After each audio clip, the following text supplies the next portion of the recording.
Hi, it's Stephen Hunt from Hunt Hospitality. Welcome back. So today we'll be talking about your pitch. This is an awesome day because you're basically selling your product to potential investors. Now, there's lots of different really important things. The most important thing to think and discuss is listen to your investor. So even before that you set up your meeting and have the pitch with your investor, you need to say, look, where's a comfortable environment for us to meet? And you need to ask them many questions as well about how they want the pitch presented. Do they want a video presentation?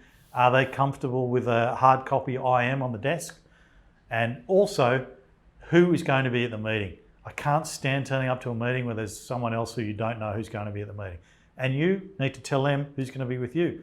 I have my Director of Operations and Marketing, Ricky, and I bring her to most of my meetings. That's because if I can't answer the questions, she can, and I tell the investor before we actually have the meeting that she's going to be there. It's just common courtesy. So you've finally got the investor, you're sitting in the room. Now I'll tell you one interesting story that happened to me. So myself and Alex, who helps me fundraise for our firm, we had 20 potential investors to see over a two-day period. We're in Sydney, we had a nice office space, comfortable environment for investment managers to come, and we were basically going to go through the pitch with them. It's 9 o'clock on a Monday morning, we're going up in the lift, and you imagine the little screen on the lift, basically saying Australian stock market has crashed, it's one of the worst days in Australia's history. So, cool hand, Alex and myself, after we sort of thought, well, what the f are we going to do? We literally looked at each other and went, this is going to be an interesting day. The reason why was because all of the investment managers we were seeing would have been rung ridiculous amount of times from their bosses saying, we've just lost loads of money on the stock market, what are you going to do? So Alex and I came up with this plan. We thought, right, they're all going to be in defensive mode.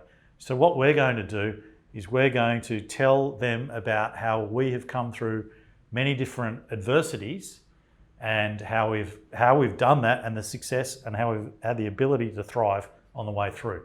We needed to give the investment managers surety that we're a strong, stable, long-term business and potentially why we were better than the stock market.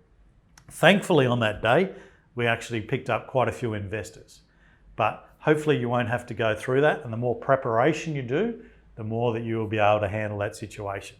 So you're back to the room. You haven't had that situation, you're expressing the plan and going through it with the investors.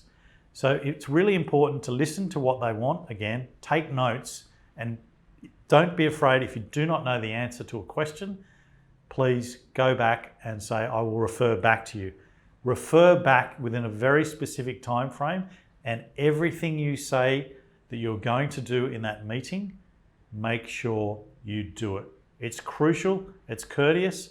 A lot of investors don't have time to muck around. They don't want to be chasing you about anything. This is the time where you chase them. Thank you, and if I can give you any further information, feel free to contact me.